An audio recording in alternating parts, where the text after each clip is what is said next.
Salut, bienvenue dans ce nouveau cours de la langue EPA. Aujourd'hui, nous allons voir le passé 3 négatif. Et ceci n'est qu'une série de cours sur le passé négatif. Là, c'est le passé 3 négatif. On avait vu, lorsqu'on conjuguait les verbes dans la langue EPA, on avait vu que chaque temps verbal possédait son propre temps verbal négatif. Et aujourd'hui, nous nous intéressons au passé 3 négatif. Et sachez que pendant la conjugaison au passé 3 négatif, il y a des marqueurs de début de négation. Et dans certaines circonstances, il n'y a pas les marqueurs de fin de négation. Puisqu'il y a le début de marqueur de fin de négation, il y a aussi le marqueur de début de négation. Et ce n'est pas dans toutes les conjugaisons qu'il y a les marqueurs de fin de négation. Par exemple, pendant la conjugaison au passé 3, voici les deux marqueurs qui seront devant les verbes. Il y aura soit pour le premier pronom personnel, il s'agit de men. Lorsqu'on va vouloir être en train de vouloir dire men, qui est je, et il s'agira de qui signifie toi. Et il y aura pour le reste des pronoms personnels. C'est de ça qu'il est question ici. Maintenant, avant qu'on ne continue, je veux préciser que le cours sur le passé négatif a été fait. J'ai fait un cours sur le passé négatif et c'est un ensemble de 4 cours privés sur le passé 1 négatif, le passé 2 négatif, le passé 3 négatif et le passé 4 négatif. Tous les 4 cours sur le passé négatif, j'ai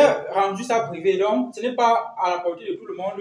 Alors sachez que je vous ai envoyé tous ces cours privés là par mail. Et j'avais aussi dit que pour parler de passé négatif dans la langue EMA, il vous fallait maîtriser l'algorithme de détermination du marqueur de fin de négation. Et le cours également sur l'algorithme de détermination du marqueur de fin de négation, j'ai aussi rendu ce cours là aussi privé. Et il fallait d'abord maîtriser ça avant de venir sur le passé négatif. Et maintenant alors, ce que je vais vous expliquer aujourd'hui, ça va permettre à ceux-là qui ont le cours de maîtriser encore plus le passé 3 négatif, la partie sur le passé 3 négatif. Parce que l'explication que je vais donner par la suite, ça va des explications qui concernent que ceux que je leur ai envoyé le cours même en privé, parce que le cours a été fait en privé. Et les explications qui sont des explications complémentaires qui leur permettra de comprendre encore le cours que je les ai envoyé en privé. Bon, ici, comme j'ai dit que ça c'est men, on dit que le premier marqueur ici est utilisé pour le premier pronom personnel singulier. Il s'agit de men, qui est le je. Et le second marqueur est utilisé pour le reste de pronoms personnels. Ok, maintenant, vous pouvez voir qu'à chaque fois qu'on formera une phrase au passé 3 négatif, c'est l'un de ces marqueurs sera placé devant le verbe. Et sachez aussi qu'il y aura deux situations pendant la conjugaison au passé 3 négatif. La première situation, c'est lorsque le verbe a un complément. Et la deuxième situation, c'est lorsque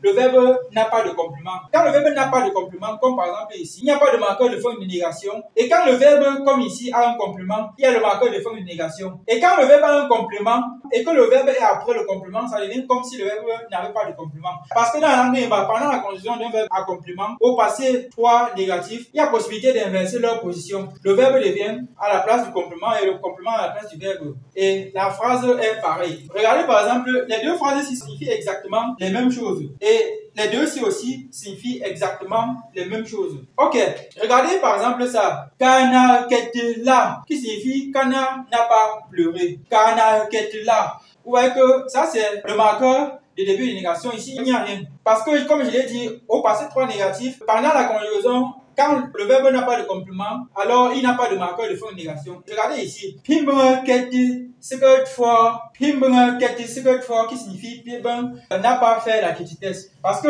ça c'est le verbe le secret for, c'est un verbe à complément. C'est le verbe le secret for. Voilà ça, le secret for qui est fait la petitesse.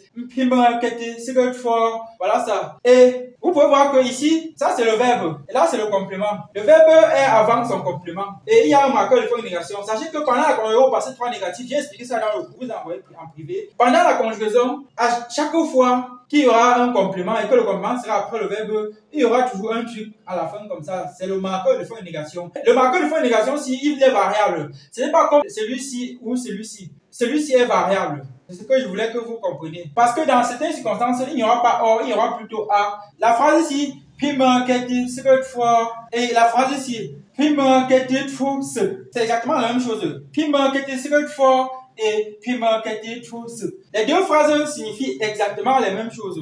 Sauf qu'ici, on a inversé les positions. Le complément qui est ici vient avant le verbe. Vous voyez, voilà le complément. Voilà. Ici, il vient avant le verbe et quand il vient avant le verbe, ça devient comme si le verbe était sans complément et il est là. Donc, retenez d'une manière globale que pendant la conjugaison au passé 3 négatif, quand le verbe est seul, il n'a pas de marqueur de fin de négation. Quand le verbe a un complément et que le complément est après le verbe, il y a un marqueur de fin de négation. Et quand le verbe est après le complément, il n'y a pas de marqueur de fin de négation. Voilà. Vous voyez que deux phrases, mais l'un a le marqueur de fin de négation, l'autre n'a pas. Ici, mon lit à fois. M'enquête lit à toi, qui signifie je n'ai pas rêvé. Lit tout, c'est rêver. Et le lit tout, c'est un verbe à complément dans la langue Imba. On a le lit tout. M'enquête lit à toi, qui signifie je n'ai pas rêvé. Vous voyez que ici le verbe est avant le complément et comme le complément est là, il y a un marqueur de fin de négation. Et ici, regardez.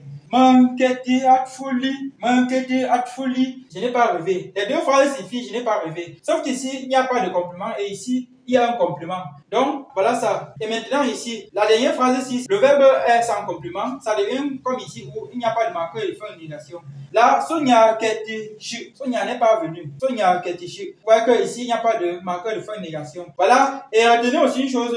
Pendant la conjugaison, les marqueurs de début de négation restent. Et ils sont devant le verbe. Il y a soit ça, en fonction du pronom personnel. Il reste, regardez. À chaque fois, il reste. Et ceci est valide pour tous les autres passés négatifs. Passé 1 négatif, passé 2 négatif, passé 3 négatif. Chacun des passés a son marqueur de début de négation qui reste, quel que soit le verbe à conjuguer. C'est plutôt la fin ici qui varie. J'ai dit aujourd'hui au passé 3 que quand le verbe est sans complément, il n'y a pas de marqueur de fin de négation. Quand le verbe a un complément, il y a de marqueur de fin de négation si et seulement si ce n'est pas le verbe qui se place à la fin. C'est ce que vous devez retenir. Ceci va donc vous permettre de comprendre la partie sur le passé 3 négatif. Parce que la série de cours sur le passé 1, 2, 3, 4 négatif a été faite et vous a été envoyé par mail. Et aussi sachez que pendant la conjugaison, le verbe subit des transformations. Le verbe ne reste plus comme quand il était seul. Parce que regardez, on a le secret fou, on a ici le lead fou, ça. Le verbe subit des transformations. Et j'ai expliqué la transformation, ou bien j'ai expliqué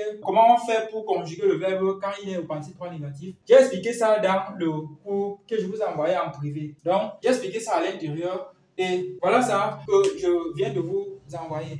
Ok, maintenant, on va donc s'arrêter comme ça. Déjà que le cours d'aujourd'hui avec la parenthèse, ça devait être un peu long. Mais sachez que le cours même sur le passé négatif, c'est un cours très long. La série de cours 1, 2, 3, 4, sur le passé 1, passé 2, passé 3, passé 4 négatif, le tout ensemble, c'est un cours de plus de 1 heure de temps. Parce que là-bas, je conjugue plusieurs verbes. Certains verbes au passé 1, passé 2, passé 2, passé 3 et passé 4. Donc, je conjugue plusieurs verbes et je vous montre comment ça fonctionne au fur et à mesure que je conjugue chacun des verbes. Donc, c'était tout pour aujourd'hui. On se dit à très bientôt dans une nouvelle vidéo. Bye!